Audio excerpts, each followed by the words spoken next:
You proceed, General Gapas, nabanggit mo, General Sermonia, that was a case of mistaken identity. Alam mo, kahit na hindi mistaken identity yon, kahit na real identity yon ng suspect, marami pa rin yung pananagutan doon. Kahit na suspect yan, kahit na tumakbo yung suspect na yan, dapat umang barilin. Di ba? Ang dami ninyong dapat pananagutan dito. But we would like to, go ahead, Senator Risa. Salamat, Mr. Chair. Mabilis na dagdag lang dun sa katatanong lang ni Chair. Kasi nga sinasabi mistaken identity. Gusto ko sanang itanong kay sa team leader ng operation, tama po bang narinig ko kanina si Sir Carpio, Police Captain Carpio? Sino ba yung Reynaldo Bolivar na siyang hinahanap daw ninyo? At saan po nanggaling yung intelligence na nandoon siya sa area na pinuntahan ninyo? Your Honor, si Reynaldo Bolivar po ang isa sa mga suspect po ng shooting incident po na naganap ng August 2, 2023 po, kung saan po kinasawi ni Cristelo Mahinay. At nahuli po ang isang suspect na si Kenneth Aliroso. Itinuturo po itong si Reynaldo Bolivar na isa pong kasama sa pagpatay kay Cristelo Mahinay po. At saan po nanggaling yung intel na nandun siya sa lugar kung saan pumunta yung mga tao nyo at dun nila napatay si Jemboy Baltasar? Tumawag po sa akin ang isang informant na ang kinaroroonan po ni Reynaldo Bolivar na nasa gitna ng ilog sakay ng berdeng bangka. If I may, Senator Yes, Risa, Mr. Chair. can we continue your questioning right after the presentation of the District Director? Yes, Mr. Okay, Chair, thank I you. submit. Huling-huling follow-up lang kung pwedeng magpakita po si Police Captain Carpio sa kumiting ito ng letrato o larawan ng Reynaldo Bolivar na iyon, kung pwedeng i-provide sa committee. Mr. Chair, mabilis lang talaga. Yes. Super bilis. Yeah, go ahead. Ilan taon yung Bolivar? Kung di po ako nagkakamali, Your Honor, 18-year-old po. So halos magkapareho. Pero may picture ba kayo hawak ng Bolivar? Kasi siyempre pag nag-feed sa inyo na nandoon si Bolivar, dapat meron kayong hawak-hawak na picture para ma-identify na siya talaga yung hinahanap yung suspect. Meron po, Your Honor. So magkamukha ba si Bolivar at saka yung victim? Halos magkakahawig lang po, Your Honor. Magkakahawig. You sure about that, right? Kapag hindi, so pwede kitang ipakontem, makukulong ka sa baba. Sure ka, siguraduhin mo lang sure ka na magkamukha sila, magkaparehong katawan and all. Dahil kapag hindi ka sure, ipapakontem kita, makukulong ka sa baba. Matutulog ka ng ilang araw sa baba, Senado. Make sure lang. Pagdating po sa build, Your Honor, No, yung mukha lang. Sabi mo kasi magkahawig. Paano kung papakitaan ka namin literal ng picture niya na ang layo nila? So nagsisinungaling ka, papakontem kita tulad ng nangyari dito ang ibang insidente, pakukulong kita sa baba. Betan, sabihin mo na lang, nag-lapses nyo na lang yun at wala kayong dalang picture at hindi kayo sure. Sure. Kaysa naman magsisinungaling ka sa harap namin tatlo. Your Honor, may picture po kami ni Reynaldo Bolivar po. Sa kanong victim, makamukha ba? Pwede mo pakita sa amin? Yung victim po, Your Honor, wala po kaming picture. So, bigyan mo yan kay Bolivar na picture dito. At hanapan natin kahit na doon sa mga taga-crime lab ng picture ng victim. Hindi kasi meron tayong picture ng victim. Meron ka? Yeah, okay. Saan yung picture ni Bolivar? Saan picture? Meron pala dito ng picture si Kasi nakapost na yung picture ng victim eh. Okay. Diba? So, Mr. Chair, pwede po bang i-provide ni Captain Carpio sa komite yung larawan ng Bolivar na hinahanap nung araw na yon? Mapapapos mo lang. I-check ko po dito sa mga nakasave ko pong mga pictures po. Okay, sige. Saka last na lang, hindi ka malayan yung pagkumpanta niya doon sa sa victim. Hindi naman dikitan. Medyo magkalayo. Gano'ng kalayo yung kumpanta yung victim at tanungin niyo siya. Your Honor, yung pong victim po ay hindi po namin nakita. Paano siya nabaril kung hindi siya nakita? Paano siya nabaril? Your Honor, ang pagbaril po ay patubig po, patungo po sa tubig. Kaya nga, so binarin nyo kasi sa akala nyo siya yung suspect. So gaano kalayo yung victim ninyo at saka yung mga pulis ninyo, gaano kalayo ang distansya? Your Honor, hindi po namin nakita yung victim, pero mula po dun sa... Sabi nga yung distansya nga, pambangka, and then kung saan nakatayo yung mga pulis ninyo na nagbaril sa tubig, sabi na. nakita ko po, Your Honor, mula po mga humigit kumulang 10 to 15 meters po. 50 meters. So doon pa lang masasabi na magkahawig yung victim at saka yung suspect sa ganong kalayo. Malalaman yun agad kung magkahawig yung hindi. Not far? 50 meters? Hindi po, Your Honor. Saka sino nagbigay ng order na barilin mo yung tubig? Wala pong nagbigay ng order na bumaril po sa tubig. At saka Mr. Wala nagbigay ng order. Bakit ng tubig? Sabi niyo lang, sino yung bumalang sa tubig? Meron pong bumaril sa tubig. Nauna po isa sa mga 6 po. Sino? Sino? Nauna pong pumutok po si Police Staff Sergeant Jerry Maliban po sa tubig. At ikaw, hindi mo hinarap? Hindi mo siya hindi na huminto? Magbaril? Your Honor, after ko po marinig at makita po agad po ako sumigaw na huwag kayong magpaputok. Huwag kayong magpaputok. Nagsabi ka? Yes, Your Honor. Nakaputok niya. Opo, Your Honor. Kasi ito si Maliban, na-dismiss na ito eh. Dapat alamin natin sino nag-state sa kanya. Bakit pa nabigyan ng pagkakataon ito na maging pulis muli? Dismiss from service na ito eh. Maliban, kaso mo, bakit kayo dismiss? Yung nagkabagi mo.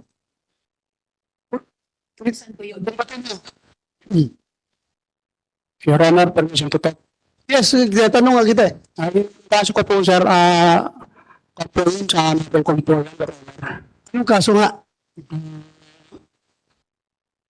Robbery extortion po, Your Honor. Ha? Robbery extortion. Robbery extortion? Your Honor, matamit po kayo, Your Honor. Ano yun, sir, Your Honor, hindi naman po talaga ako yun. Mr. Chair, Yes, yes. baka lumalabas na parang mistaken identity na naman. Buti buhay kayo, salamat sa Diyos, pero bakit si Jemboy, mistaken identity, napatay? Mr. Chair, itanong ko rin po, yung itong si Police Staff Sergeant Maliban kay Police Colonel Umipig, di ba sir, kapag po may pending case, at under restrictive custody at confined po sa HQ during the pendency of the case, bakit po nasama sa ganitong operasyon na nakapatay pa sa isang Jemboy? At makasingit din ano, Ma'am, Yeah, go ahead. Ma'am Riza. Dito under Memorandum Circular number 2019-005, Maliban's dismissal should have been effective immediately. Ibig sabihin, wala nang MR, bakit binigyan ka pa ng the benefit of MR? Sino ka ba, napaka-special mo? Ano, tama. Andito yung napukul natin. And Memorandum Circular 2019-005, dapat effective immediately executory yung dismissal order, sir? Tulad po, yes, pwede po natin ibigay yung konteksto. Yung, meron po kasing desisyon ang Supreme Court doon sa case ng Marquez versus Arnold Mayo. Ang nangyari po doon, ini-reverse po ng Supreme Court si dating Police Director General Marquez ng PNP na sinasabi niya immediately executory yung mga dismissal. Ang sabi po ng court, noong 2018 po nagawa ito na base doon sa general rule na hanggang walang batas na nagsasabi na immediately executory yung decision, hindi dapat executory. Ang dapat, kung merong appeal o motion for reconsideration, dapat ito nag-i-stay yung execution. At exception yung hindi. Gaya lang po lang sa ombudsman. Sa makatweet po ng decision po noong 2018, ito po yung naging dahilan kung bakit nagkaroon ng technicality. Kaya naman, ang sabi ng ang husgado doon, noong 2016, silent yung NAPOLCOM resolution kung immediately executory. Kaya naman, noong 2019, kasi 2018 po yung decision, minabuti ng NAPOLCOM na mag-issue ng resolution na magiging immediately executory. Subalit meron din pong opinion ang Solicitor General noon, in as much as meron ng desisyon ng Supreme Court, dapat sundin muna. Sinabi niya, ipinapaubayan niya sa NAPOLCOM kung ano yung direction ninyo kung gusto niyo maging executory. Bukod tangi po yung mga dismissal, immediately executory. Subalit yung mga suspension, yung mga demotion, hindi immediately executory. Nagkaroon po ng substantial distinction. Kaya yun po isang naging dahilan na nung nag-submit ng resolution noong 2019 ng NAPOLCOM, na ang decision po rin ang naging decision po noon immediately executory yung dismissal, subalit yung mga suspension, demotion hindi ito executory agad. Mr. Chair. Yun po yung naging decision ng 2019. Yes, Salamat, Mr. Chair. Magsasubmit po ako sa usapin ng legalidad kay attorney. Pero, so ano po yung wisdom ng NAPOLCOM? Sa specific case po na ito, meron po tayong personnel sa PNP, suspended sa robbery, sa extortion. Dapat po ba siyang payagang pumasok sa isang operasyon laban sa di umanong murder suspect? Ano po yung direksyon na tinahak ng NAPOLCOM para magabayan yung police operational guidelines na paulit-ulit na sinight ni General Sermonia? So sa ganitong kaso, ano po ba dapat ang ginawa? Ang dapat naman po, kung merong mga appealed cases yung mga PNP, hindi na dapat idinideploy sa ganitong usapin. Exactly, Mr. Doon Chair. lang po nagkulang. Kasi nga, binigyan natin ng due process yung mga tao, subalit wag mo nang ipalaot. Lalo't-lalo na ang kaso niya robbery extortion. Nabasa ko po yung desisyon. Yung mag-ina kumbaga hinuli, isinakay sa private vehicle at hiningan ng 100,000 piso. Yun po yung sa Tarlac, attorney. Yun po, yung kaso po Sonia ni Gregoria, Mabilin. anak Ito pong niya. usapin ito. Kaya Itong nagagalit usapin din kami, talagang dapat dismissin. Ako po susuga ko rin sa dismissin itong taong ito, subalit hindi na rin dapat na ilagay sa active duty hanggang merong pending case kasi dapat maapura na rin namin yun. Salamat, attorney. Kaya, Meron Mr. ka bang Chair. Yes, Mr. Chair. Senator Risa, meron bang memorandum circular ang NAPOLCOM to that effect? Yes, sir. Meron? Meron pong NAPOLCOM Memorandum Circular 2019 na nagsasaad na dapat daw immediately executory. Subalit ang opinion po ng Solicitor General, dapat kilalanin muna, ang sabi na ng Supreme Court, dapat mag-stay kung merong appeal o motion for reconsideration. Hindi, wala na doon sa decision sa Supreme Court. Ang akin lang, kung meron kayong memorandum circular na effective hanggang ngayon na kapag ito'y may pending case or under suspension, kahit na sabihin ng Supreme Court na hindi sila immediately executory, pero incumbent on our part na hindi dapat i-deploy itong tao na ito, hindi gamitin.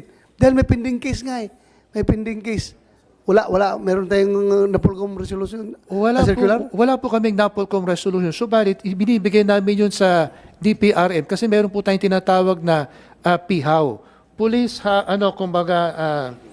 Holding and Accounting Unit. So, Doon ikaw- po nakalagat talaga dapat. Mabilis tayo. Ikaw, alam mo na may problema itong bata na ito. Mr. Chair, Your Honor, hindi ko po alam na may kaso siya at 5 months lang po ako sa naputas, Your Honor.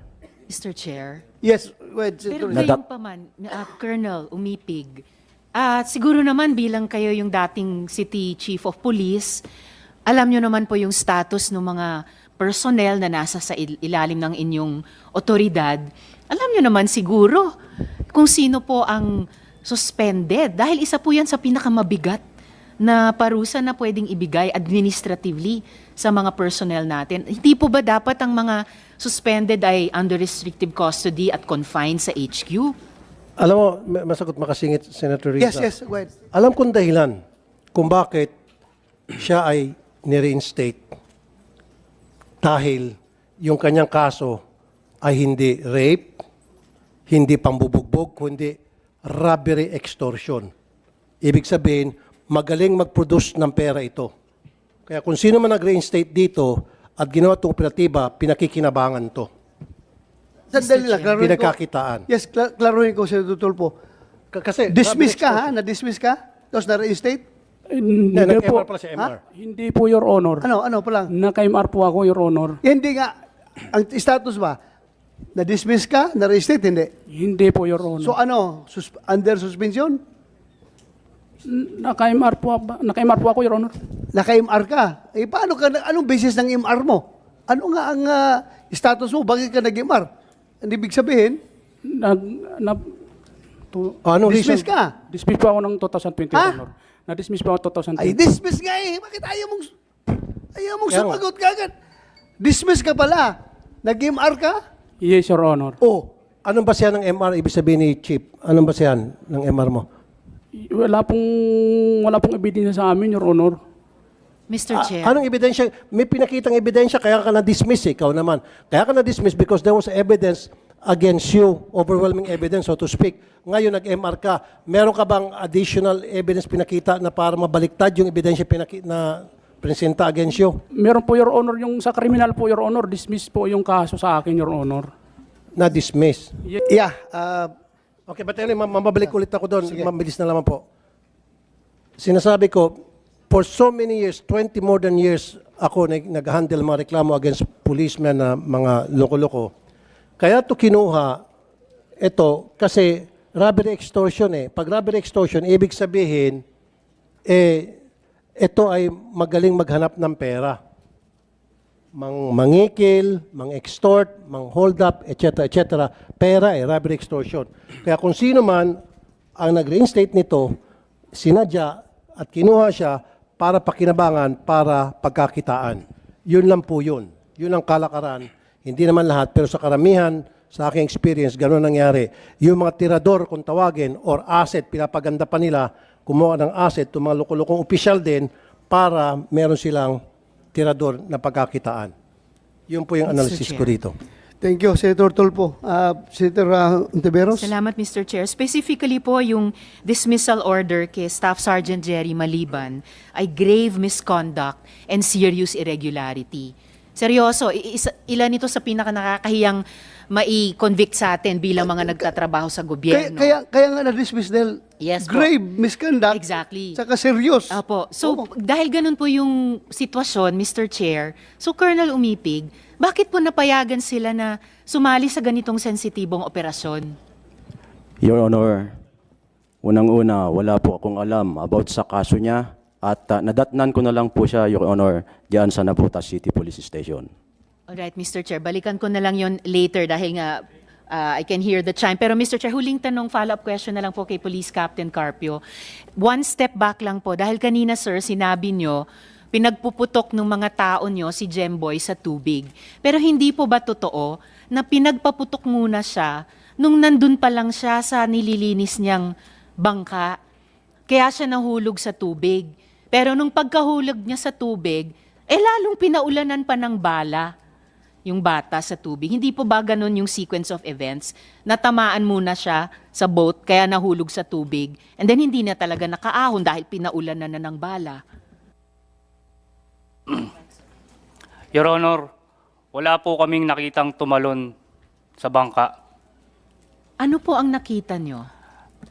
Ang nakita lang po namin nag-iisang tao doon ay si Sunny Boy po.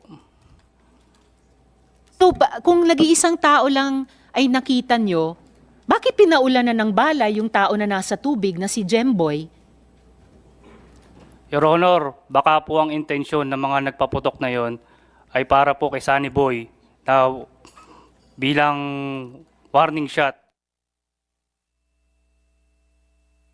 Ni Bolivar. Ang hirap 50 meters away. yung kwento, Mr. Chair. 50 meters away. Maliban mo kung meron siyang telescope.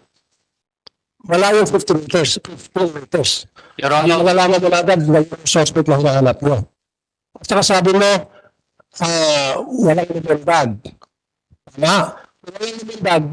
Kaya na, walang lumang bag ang dating. Your Honor, wala po akong nakita na tumalon po doon sa... Kaya nga, nahulog siya, di ba? Nakuha naman kayo sa tubig, di ba? Nag-warning shot kayo. Pero mag-warning shot kayo, nag-bag siya, o pag-warning shot, tinamaan siya, kaya siya nahulog. Paano siya napunta sa tubig pang bangka? Hindi nga po natin nakita, Your Honor, na may tumalon sa bangka. Ang nakita lang po namin yung nag-iisang tao na si Sunny Boy. Nakita mo na sa tubig na. Wala po kami nakita nasa tubig po. Ano kang klaseng pulis ka? Sino itong Sunny Boy? Sandali, Senator. Sunny Boy, sino si Sunny Boy? Si Sunny Boy po yung witness po na nakita rin po sa bangka po. So paano nagpunta sa tubig si Jimboy, si Sunny Boy yung pinakita niya, tapos sabi mo, kamukha ni Jimboy, si Sunny Boy, si Jimboy, yung suspect nyo. Nakalito ka, Colonel ka ba, Captain? Sunny Boy, tapos Jimboy. Sabi mo, hindi nakita si Jimboy, si Sunny Boy lang. Tapos sabi mo, si Jimboy, at saka yung suspect nyo, si Bolivar, magkamukha. Ano ba talaga kuya? Your Honor, base lang po sa picture, ilan po ang Teka muna, ipit ka na rito eh. Sabi mo, kasi sabi mo, wala mo si Bolivar. Tapos ngayon, kanina, namataan niya itong si Jimboy. Kaya nga, pinagtamalan niya, mistaken identity. Diba, ngayon sabi mo, hindi mo nakita si Jimboy. Ang kita mo Sunny Boy. Ito mo kami. Ikaw lang nito, hindi kami. Yes po, Your Honor. Yung nakita po sa bangka po ay si Sunny Boy po. Paano sa pinapilapil sa ilog? Paano sa kinumpenta niya si Jimboy? Kasi nga sabi niya, mistaken identity. So, when you say mistaken identity, kinumpenta niya siya, pero mali pa ng pagkakumpara mo sa kanya. At sabi mo kanina, magkamukha sila. 3 meters away, kamukha sila. So ngayon, wala si Jimboy sa picture. Saan si Jimboy? Saan galing yun? Galing sa langit? Sa tubig? Hindi ko po talaga nakita ang may tumalon po sa bangka, Your Honor. Paano nagpunta sa tubig mo, Captain? Paano nagpunta sa tubig si Jimboy? Sinabi po ni Sunny Boy po na tumalon daw po ang kanyang kasama. So, ibig sabihin, di ba? Huwag si Jimboy, tapos hello, ako si Jimboy. Babalin ka na, nangyari shot. Ganun ba nangyari? Hindi po, Your Honor. O, kaya, paano nagpunta? Mr. Chair, ano nga yung pinapagsabi nito? Kanina sabi niya, tinanong ko si Benita at saka si Jimboy magkamukha ba kasi mistaken identity. Sabi niya, magkamukha. Ito sabi, pwede. Tapos ngayon, sabi niya, wala siya nakita ng Jimboy. Ngayon, may Jimboy na pinagdagdag sa tubig. Nakita sa Sunny may giving conflict statements. Ito mo ka, ikaw ang nangito dito. Ikaw ang nangito dito, napapikot-ikot ka. Mr. Chair. Okay lang. Yes, go ahead, Senator Risa. Salamat, Mr. Chair. Captain, paano nyo na-identify yung nasa tubig? Your Honor, sinabi po ni Sunny Boy nung siya po ay mapalapit na sa amin at usap na namin na tumalon daw po yung kanyang kasama. Tapos, Senator Risa, Chair. nung tumalon na siya, saka ka nung nalaman mo na tumalon sa tubig si Jimboy, saka ka nagpaputok ng tubig. Pero nga, pero sa ito, Yeah. I look where is the sa pagkakasya mo, Ronald. Ay, nako. Ano sabi niyo? Ano ka, idol mo sa ibayo? Ha? No, Your Honor. Kaya, tinanong kita, sabi ng team leader mo, nagpaputok ka sa tubig. Your Honor, nasa opiskal na po yung kaso, Your Honor. So what? Ha? So what yung napis ka ng kaso nyo? Gusto mo ito ang investigasyon ng komite na ito? Dahil may kaso na kayo ginagarap? Hindi na pwede ka stop ang investigation. Sa muna ng Supreme Court dyan. Hindi pwede gawin yung panangga, yung kaso na nakapile sa BBC role na yan. Hindi na pwede makapigto sa komite hearing na ginagawa ng Senado. Kaya rin sinabi natin ng mo. Ayun, sabi ni Taliban, alon si Sadaya sa tubig, tapos ito ang nagbabuto. In other words, Mr. Chair, hindi niyo nakita talaga pala kung magbabasa natin yung statement nitong kapitan, hindi niyo nakita si Jimboy. Nakita niya lamang niya yung nasa tubig na. Kung sino man nasa tubig, hindi naman kilala. Basta pinaputokan niya. It will go by his statement. Diba? Sabi niya, wala ka nakita ng panalon, wala kayo nakita ng Jimboy. Sabi niya sa kaibigan ng Jimboy, Sunny Boy, tumalon sa tubig si Jimboy. Tama. Hindi na nakita na tumalon sa Jimboy, pero sa tubig na si Jimboy. nung makita nila. Your Honor, doon po sa pinangyarihan po na yun, hindi po makikita si Jimboy na tumalon kasi po meron pong mataas. Oo nga, sige na. Okay, nasa tubig na si Jimboy, tama? Nasa tubig si Jimboy, tama? Opo. Oh, nasa tubig na siya, doon siya pinaputukan kasi nga mistaken identity pinagtamanan. So, mas lalo na malabo ka ngayon. Paano ba makikilala na yun talaga si Bolivar, si Jimboy the Bolivar, samantalang nasa tubig na po siya, mas lalo na yung malabo sana yung tsura niya kahit na magkahawig sila, kahit nakambal pa sila, kahit nasa tubig niya. Mas may identify. Ba't pa kayo magpawala shot? Ulitin ko, Senator Tulfo ha. Status nito, Kwan? Maliban? Ano status nito ngayon? Naka-inquest? Tapos na-release? So, saan sila ngayon?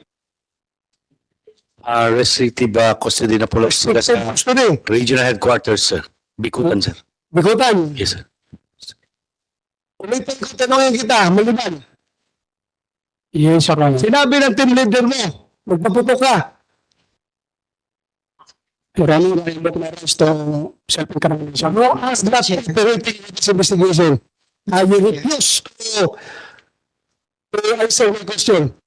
Will somebody, Mr. Chair, I will. I'm reading Yeah, go ahead. I hope I'm reading the chair's mind. yes, Mr. Chair, dahil po nagre-refuse sumagot ng tanong ng komiteng ito ng Senado, si Police Staff Sergeant Maliban, at nagbibigay ng bago-bago, nakakalito, at halatang hindi pa makatotohanang sagot, si Police Captain Carpio. I move, Mr. Chair, to hold the two gentlemen in I second contempt. the motion. so there is a motion coming from Senator Risa Ontiveros to cite Police Staff Sergeant Jerry Maliban and Police Captain Mark Carpio in contempt. Duly seconded by Senator Rafi Tulfo. Any objection? Hearing none, Police Captain Joseph Carpio and Police Staff Sergeant Jerry Maliban are hereby cited in contempt. So ordered. Check, yung ating kwan, yung ating mamaya, after this investigation, you take charge of them. This will this serves as a lesson tayo sa inyo, lima. Kayong lima, magpe-prepare ka sa investigation dito. Dahil, dito ako nagpapaputok ka. Siyempre, hindi natin na rin sa'yo, maliban. Not. Kasi hindi na pa. Sinabi ng pinili mo, naputok ka. Naputok ka, ikaw na bang nakapatay ito is to be done. So, akin lang is, pagkatotoo ka, magpapanig ka sa investigasyon na ito. Para hindi ka pabalik-balik yung problema. So, kayong lima, magsalita ka ng mabuti ha, para hindi ko kayo contempt dito. Kahit na official kayo, I will cite you in contempt kapag ayaw nyo mag-cooperate sa investigation. Kayo, hindi ko naman kayo sinasabi na kagad na masama na kayong polis. Kaya nga naman tayo yung due process. And this hearings, the due process. Kaya pinapakita naman kayo. But if you refuse to cooperate, that's another story. Kaya you can be liable to be cited in contempt kapag ayaw yung cooperate. Sa akin, yes, Chair, masama silang police kasi hindi sila sumunod sa POP. Police Operational Procedure, marami mga lapses sila, nakita ko rito, kaya masama silang police. Mga bulok kayong itlog ng mga member ng PNP, nakakaya kayo. Pero again, hindi ko nila lahat, napakarami pa rin po mabubuting member ng PNP. Kaya lang sobrang tinding ginagawa naman ito, pati yung mga mababait na mamantsahan sa pinanggagawa ng mga to. Mr. Chair, Yes, Senator Risa? maaari po, dalawang tanong lang tungkol sa mga firearms na ginamit laban kay Jemboy. Yes, go ahead. Salamat, Mr. Chair. Maitanong ko kay General Sermonia, sir, on behalf kay Chief PNP. Sino po sa 6 na tao na nandirito ang gumamit ng 9mm Taurus PT-92 nung operation. Kung maaaring i-identify po yung officer na gumamit niya. Pakidagdag na yung M16, And, Marisa, Senator Risa. to join with the question of Sen. Rafi, yung M16. Kasi dalawang 9mm at saka dalawang M16. At sige, kumpletuhin ko na yung aming tanong. Pati po yung firearm na may serial number TBW 78516 na nagmamatch sa mga bala sa crime scene, kanino po inassign iyon? So isa po yung 9mm Taurus PT-92, tapos po yung mga M16, at saka yung dalawa yon, at yung firearm na may serial number TBW 78516, Mr. Chair. May available ka answer dyan ngayon? Batas? May available ka answer? If not, next hearing, you answer that question.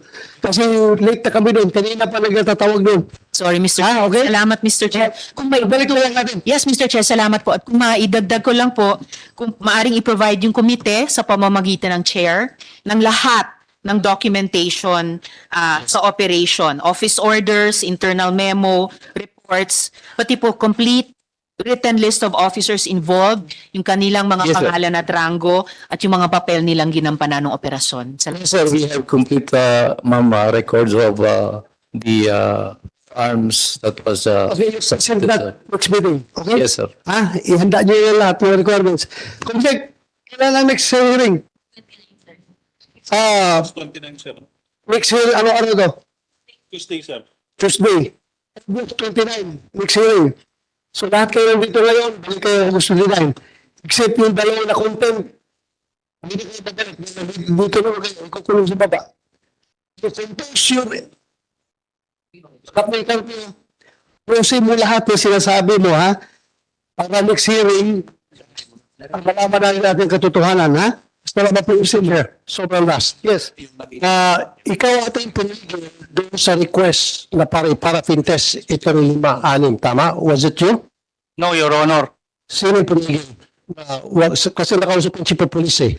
At that time, when I went there doon sa Lamay, napaparaffin test yung 6 kung sino man nagpaputok. Pero, pinag-ata, yung investigator, was it investigator? Dito ba investigator? HW. Ikaw yung tumagya, no? HW. Sa susunod na hearing para ito siguro sulit natin. Madali. Sige.